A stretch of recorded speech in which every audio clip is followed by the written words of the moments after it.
L'armée a été déployée à la frontière espagnole de Ceuta pour tenter de contenir le flot de migrants qui arrivent à la nage depuis 2 jours. 6000 personnes ont touché terre depuis ce lundi matin sur la presqu'île espagnole enclavée dans le territoire marocain.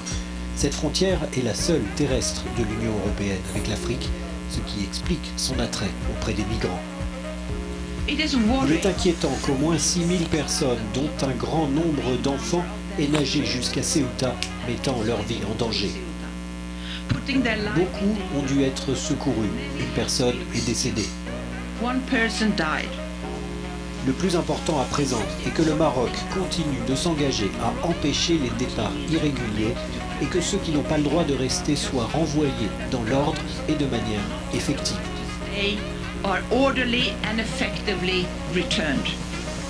Le Premier ministre espagnol qui a annulé un voyage à Paris devait se rendre sur place ce mardi.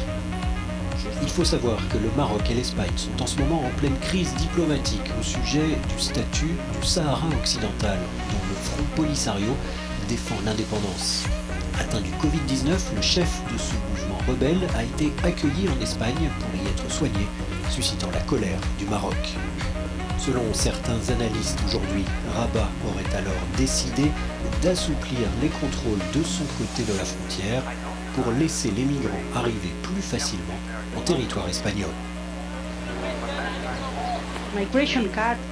La carte de l'immigration est utilisée comme un chantage, comme un moyen de faire pression sur un État membre, l'Espagne en l'espèce.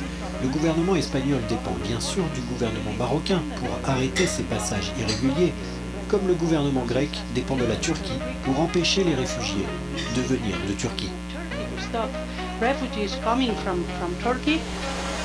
De son côté, le ministre espagnol de l'Intérieur a annoncé que son pays avait renvoyé au Maroc 2700 des quelques 6000 migrants entrés à Ceuta et avait poursuivi ce mardi ces renvois.